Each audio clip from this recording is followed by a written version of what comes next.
నమస్తే, నేను మీ సతీష్. వైసీపీ నేతల అరెస్టులు రాజకీయ కక్ష సాధింపు చర్య లేకపోతే కర్మ ఫలితమా?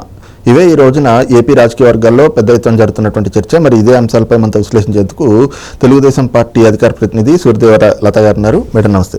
నమస్తే. మేడం, ముఖ్యంగా వైసీపీ నేతలు పెద్ద ఎత్తున గగ్గోలు పెడతా ఉన్నారు. రాజకీయ కక్ష సాధింపుల్లో భాగంగానే కూటమి ప్రభుత్వం వాళ్ళందరి మీద తప్పుడు కేసులు బనాయిస్తూ ఉంది. వల్లభనేని వంశీ కావచ్చు, లేదంటే ఇప్పుడు పోసాని కృష్ణమురళి కావచ్చు, ఇలాంటి వాళ్ళందరి అరెస్టులు కూడా కేవలం రాజకీయ కక్ష సాధింపు అని. మరి పోసాని కృష్ణమురళిని అయితే మాత్రం అంత ఇదిగా ఆయన హాస్పిటల్కి వెళ్ళాలి అంటే కూడా వినిపించుకోకుండా నారా లోకేష్ గారు రెడ్ బుక్ తెరిచారు.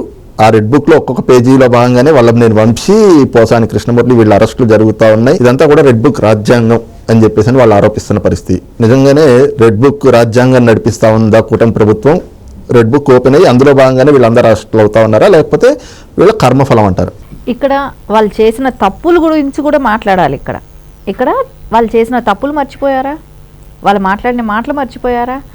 అంటే ఇక్కడ జగన్మోహన్ రెడ్డి గారు ఏదైతే తాయిలాలు ఇస్తానన్నాడో దానికి కక్కుర్తుపడి వాళ్ళ జీవితాలు, వాళ్ళ కుటుంబాలు, వాళ్ళ భవిష్యత్తులు అంతా నాశనం చేసుకున్నట్టే కనపడుతుంది. అంటే డబ్బులు ఇస్తే ఏదైనా చేస్తారన్నట్టు. అంటే ఒక విలువలు అవసరం లేదా సమాజంలోకి? ఒక విలువలు కలిగిన రేపు ఫ్యూచర్లో మనము ఎవరికైనా ఏమైనా ఇస్తున్నాము, మన నెక్స్ట్ జనరేషన్కి ఏమైనా ఇస్తున్నామంటే కొంచెమైనా విలువలతో కలిగిన సమాజాన్ని మనం అందించాలి కదా. ఒక పొలిటీషియన్గా ఏ రకంగా తీసుకెళ్లాడు అంటే జగన్మోహన్ రెడ్డి గారు ఎప్పుడైతే రాజకీయాలకు వచ్చారో అక్కడి నుంచి చూస్తే మార్పు అనేది వచ్చింది. ఏంటంటే ఆయన ప్రతిసారి కూడా ఆయన దూషించటం, పెద్ద చిన్న లేకుండా ఎవరిని పడితే ఏదైనా అంత మాట మాట్లాడటం, అవన్నీ చూసాం.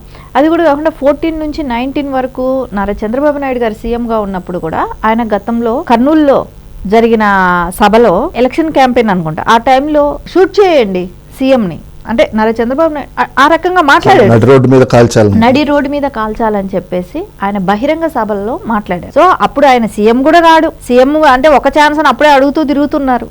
ఆ టైంలో నువ్వు అలా మాట్లాడావంటే నువ్వు సీఎంగా వస్తే నువ్వు ఇంకెంత రెచ్చిపోయి ఉంటావు. అదే చేశారు అక్కడ. నేను సీఎం అయ్యాను, నేను ఇంకో 30 సంవత్సరాలు నేనే సీఎం, ఇప్పుడు ఎట్లాగో 2.0కి నేను 30 సంవత్సరాలని మళ్ళా ప్రజల్లోకి ఎలా వచ్చారో అప్పుడేమో నేను 30 సంవత్సరాలు సీఎం అని చెప్పటంతో ఆయన మాటను అందరూ నమ్మటం, అట్లా నమ్మబలికాడు. ఇంకా వాళ్ళందరూ అంటే ఆయన చుట్టూ ఎవరైతే భజన పరులే కానివ్వండి, ఆయన ఎవరైతే హైయర్ చేసుకొని మాట్లాడగలుగుతారు, వీళ్ళు తిట్టగలుగుతారు అనుకున్న వాళ్ళనే కానివ్వండి, ఇవన్నీ ఎవరినైతే హైయర్ చేసుకున్నాడో వాళ్ళైతే ఖచ్చితంగా ఈయన 30 సంవత్సరాలు సీఎం ఉంటాడు, మనల్ని ఎవ్వరూ ఏమీ చేయలేరు, మన ఇష్టారాజ్యంగా ఉంటది, ఎవడైనా కేసు పెట్టినా కూడా మన మీద కేసు తీసుకోరు, మనం ఆడిందే ఆట పాడిందే పాట అన్నట్టు చేశారు. ఇంకా 5 ఏళ్ళు కూడా వాళ్ళ మీద ఎవరికైనా బాధ కలిగి కేసు పెట్టినా, పోలీస్ స్టేషన్స్కి వెళ్ళినా కూడా వాళ్ళకి న్యాయం జరగలేదు.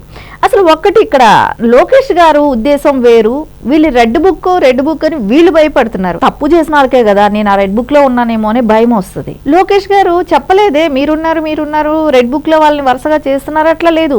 అధికారులు ఎవరైతే అధికారులు నిర్లక్ష్యంతో వ్యవహరించారో ప్రజల మీదే కానివ్వండి, వాళ్ళనందరినీ కూడా రెడ్ బుక్ లో ఎక్కిస్తున్నానని అది చెప్పారు.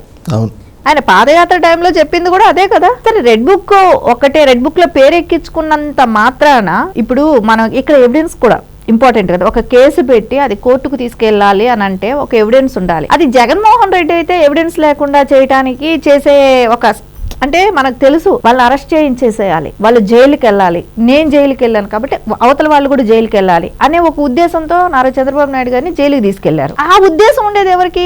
జగన్మోహన్ రెడ్డి గారికి ఉంటుంది. ఇక్కడ కంపారిజన్ సీఎంస్ లెక్క తీసుకుంటే జగన్మోహన్ రెడ్డి గారికి నారా చంద్రబాబు నాయుడు గారికి చూస్తే కక్షపూరిత రాజకీయాలు ఎప్పుడూ ఎంకరేజ్ చేయరు నారా చంద్రబాబు నాయుడు గారు. ఫ్యాక్షన్ రాజకీయాలు చూడరు, ఇష్టపడరు, అలాంటి ఉండకూడదు అనుకునే వ్యక్తి నారా చంద్రబాబు నాయుడు గారు. అలాంటి వ్యక్తితో నువ్వు ఈ రోజు కక్షపూరిత రాజకీయాలు చేస్తున్నావని చెప్తే వినే ప్రజలు ఎవరైనా ఉంటారా? నువ్వు పుట్టక ముందే ఆయన రాజకీయ నాయకుడు. జగన్మోహన్ రెడ్డి గారు ఆయన పుట్టారో లేదో కూడా తెలియదు, అప్పటికే ఆయన రాజకీయ నాయకులు. అలాంటి వ్యక్తి గురించి చెప్తే ప్రజలందరూ చూస్తున్నారు కదా, ఆయన నేచర్ ఏంటి, ఆయన చేసే వ్యక్తి, అలాంటి ప్రోత్సహించే వ్యక్తి. ఇప్పుడు ఒక సీఎం గా ఉన్న స్థాయిలో ఇప్పుడు నారా చంద్రబాబు నాయుడు గారు సీఎం గా ఉన్నారు. ఒక ఎవిడెన్స్ లేకుండా వాళ్ళని కోర్టు వరకు తీసుకెళ్తే ఆ రాష్ట్రంలో ఏం జరుగుతుంది అనేదైతే ప్రజలందరూ కూడా దృష్టి ఉంటుంది. ప్రజలేంటండి, ప్రపంచం మొత్తం చూస్తుంది తెలుగు వాళ్ళు ఎక్కడున్నారో ఏంటనేది. అంటే అన్ని రాష్ట్రాల్లో పోల్చుకుంటే నారా చంద్రబాబు నాయుడు గారు సీఎంగా ఉన్న రాష్ట్రం మీద ప్రపంచంలో ఉన్న వాళ్ళందరికీ కూడా, తెలుగు వాళ్ళే కావచ్చు, ఇండియన్స్కి కూడా ఒక ఇంట్రెస్ట్ ఏం జరుగుతుంది ఏంటనేది, అంటే ఆయన పరిపాలన న్యాయబద్ధంగా ఉంటది అనేది. అలాంటప్పుడు నారా చంద్రబాబు నాయుడు గారు ఎలా చేస్తారు అలాంటివి? ఒక ఎవిడెన్స్ లేకుండా ఎలా చేయరు కదా అలాంటివన్నీ ఎప్పుడు కూడా. ఇప్పుడు వంశీ తీసుకుందాం, అది కరెక్ట్ గా దొరికినవే కదా. ఇప్పుడు సత్యవర్ధన్ వీళ్ళు కిడ్నాప్ చేశారు, అది పక్కా ప్రూఫ్లు ఉన్నాయి కదా. ఆయన్ని హైదరాబాద్ వరకు తీసుకొచ్చారు, వాళ్ళ ఇంట్లో పెట్టుకున్నారు, ఇవన్నీ ఎవిడెన్స్ ఉన్నదే కదా. కానిది ఏమైనా ఉందా అక్కడ? ఇంకొకటి, అధికారంలో ఉన్నప్పుడు చేశారా అంటే ఆ ధైర్యం వేరే అనుకోవాలి. అధికారం కోల్పోయాక చేశారు చూడండి, అది ఇంకెట్లా తీసుకోవాలి? అంటే మేము ఏమైనా చేయగలం, ఇప్పుడైనా మేము చేయగలం అని ప్రజల్ని భయపెట్టే విధంగా ఇప్పటికీ కూడా వాళ్ళు అలా నడుచుకుంటుంటే చెక్ పెట్టకపోతే ఎలా ఉంటది? ప్రజల్ని ఇప్పుడు కూడా, అంటే సీఎం ఇప్పుడు జగన్మోహన్ రెడ్డి కాదు, నారా చంద్రబాబు నాయుడు గారు సీఎం. రాష్ట్రం అంటే రాష్ట్రంలో ఉండే ప్రజలని ఇప్పుడు కూడా వణికిచ్చాలని చూస్తే నారా చంద్రబాబు నాయుడు గారు ఊరుకుంటారా? లోకేష్ గారు ఊరుకుంటారా? పవన్ కళ్యాణ్ గారు ఊరుకుంటారా? అంటే మీకు ఇప్పుడు అధికారం వచ్చింది కూటమి ప్రభుత్వానికి. కూటమి ప్రభుత్వం వచ్చినప్పుడు కూడా జగన్మోహన్ రెడ్డి గారి ప్రభుత్వంలో ఉన్న అరాచకాలు కూటమి ప్రభుత్వంలో కూడా జరగాలి అని అన్నప్పుడు ఆ కూటమి పెద్దలు ఒప్పుకుంటారా? ఒప్పుకోరు కదా. ఎందుకంటే అది వాళ్ళ పరిపాలనకి చెడ్డ పేరు వస్తుంది. దానికని వాళ్ళు యాక్షన్ తీసుకోవాల్సిన అవసరం ఉంది. ఒక దళితుడు వేరే, ఒక దళితుడికి న్యాయం చేయాల్సిన అవసరం లేదా? ఇప్పుడు నా దళితులు, నా ఎస్సీ, నా బీసీ, ఇట్లా ఇన్ని రకాలుగా చెప్తాడు. ఎస్సీ ఎస్టీని అందరినీ కూడా నువ్వు వాళ్ళనేగా ఇబ్బందులు పెడుతుంది. ప్రతి చోట వాళ్ళనే ఇరికిస్తున్నావు. గుల్కరాయ్ సతీష్ తీసుకున్నా, కోడికత్తి సీను తీసుకున్నా, ఈ రోజున సత్యవర్ధన్ తీసుకున్నా, మనం డోర్ డెలివరీ చేసిన అతన్ని తీసుకున్నా, మనం మాస్కుల కోసం డాక్టర్ సుధాకర్ గారిని తీసుకున్నా, ఎంతమంది దళితుల్ని, అంటే మనం జస్ట్ ఒక 4-5 పేర్లు చెప్పుకున్నాం, కొన్ని వేల మంది ఇబ్బందులు పడ్డారు. అంటే నానా అని చెప్పుకుంటూనే వాళ్ళనే నువ్వు ఇబ్బందులు పెట్టావు కదా, వాళ్ళనే బెదిరిస్తున్నావు కదా. ఇవన్నీ బయట వస్తే కక్షపూరిత రాజకీయాలా? అంటే మీరు ఇష్టానుసారం దేశంలో దొంగలు పడ్డారన్నట్టు ఏపీ రాష్ట్రాన్ని 5 ఏళ్లు దోచుకుంది కాకుండా ఇప్పుడు కూడా మేమే అజమాయిషీ చేస్తాం, మేమేం చేసినా మమ్మల్ని అడగకూడదు అడిగారంటే కక్షపూరిత రాజకీయాలు అవుతాయా? అది ఎట్లా అవుతాయి? రెడ్ బుక్ రాజ్యాంగం. ఇది ఎక్కడ న్యాయం? ఇది ప్రజలంటే, అంటే వైసీపీ వాళ్ళు చేస్తే మీరు ఎవరూ ఏమీ అడగద్దండి అని నారా చంద్రబాబు నాయుడు గారు ఒక క్లీన్ చిట్ ఇచ్చేయాలని కోరుకుంటున్నారా జగన్మోహన్ రెడ్డి గారు? ఆయన ఉద్దేశం అట్లాగే ఉంది. ఎవరినైనా తప్పు చేస్తానని పట్టుకెళ్తే కూడా అమ్మో రెడ్ బుక్ లో నా పేరు ఉంది అన్నట్టుంది. వాళ్ళ కార్యకర్తను తీసుకెళ్లి ఏదైనా తప్పు చేశాడనో, ఏదైనా ఫైనో ఏదైనా ఉండింది అనుకోండి, అతన్ని వాళ్ళ జైలు తీసుకెళ్ళినా ఇది కూడా రెడ్ బుక్ లో పేరుంది అంటే రెడ్ బుక్ అంతా ఇంకా పేజీలు నిండిపోవటమేనా వీళ్ళకి? భయం బాగా పట్టుకుంది. అంటే ఇక్కడ ఎవరు తప్పు చేస్తే వాళ్ళకు ఉండాలేమో భయం. అక్కడ వేరే రాజకీయ నాయకుల గురించి నారా లోకేష్ గారు ఇక్కడ కూడా ప్రస్తావించలేదు, అధికారుల గురించి అని చెప్పారు. అంటే అధికారులను కూడా ఇప్పుడు ఏం చేశారంటే ట్రాన్స్ఫర్లు చేశారు.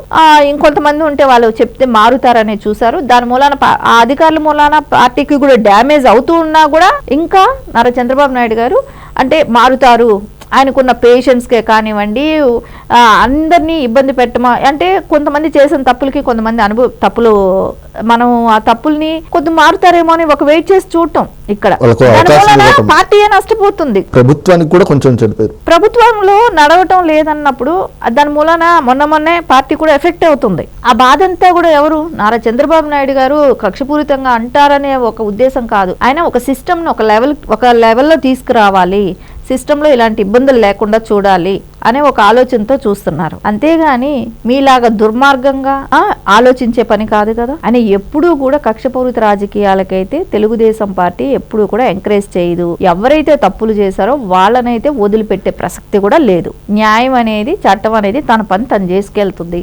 ఎవరైతే ఇలాంటివి చేశారో వాళ్ళు భయపడతారు, ఆబ్వియస్లీ భయపడతారు. రేపొద్దున ఇది చెప్పుకుపోతున్నా కూడా ప్రజలకు కూడా అలవాటైపోయిన పనే అయిపోతుంది. ఇప్పుడు నేను అంటాను, ఒకటి నార్మల్ పబ్లిక్ తీసుకెళ్దాం. ఈ రోజున మనం చూస్తుంటే సోషల్ మీడియాలో మొత్తం కూడా నార్మల్ పబ్లిక్ ఎట్లా తిడుతున్నారు.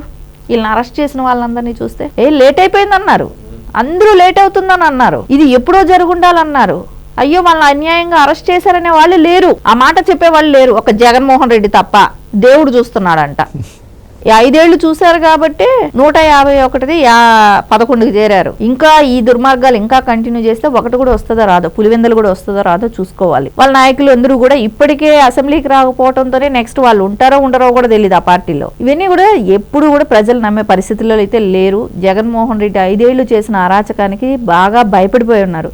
ఇంక ఇంతకు మించి ఈయన కానీ ఎంకరేజ్ చేసినా ఈయనకు సానుభూతి అనేది కూడా దొరకదు, ఇప్పటికే లేదు. ప్రజల్లో ఇప్పుడు ఎవరినైతే అరెస్ట్ అయ్యి ఉన్నారో, జైలుకి వెళ్ళారో వాళ్ళ మీద ప్రజల్లో కూడా ఎక్కడ సానుభూతి లేదు. ఎందుకంటే ఇప్పుడు వాళ్ళేమో డబ్బులకు కక్కుర్తిపడి అధికారానికి కక్కుర్తిపడి చేశారు, కానీ వాళ్ళ కుటుంబాలను కూడా ఈ రోజు రోడ్డుకి తీసుకొచ్చారు. వాళ్ళ భార్యలు వచ్చారు, ఇప్పుడు రోడ్డుపైకి వాళ్ళ భార్యలు వచ్చి వాళ్ళు మాట్లాడుతున్నారు. సో అదంతా ఎలా ఉంది?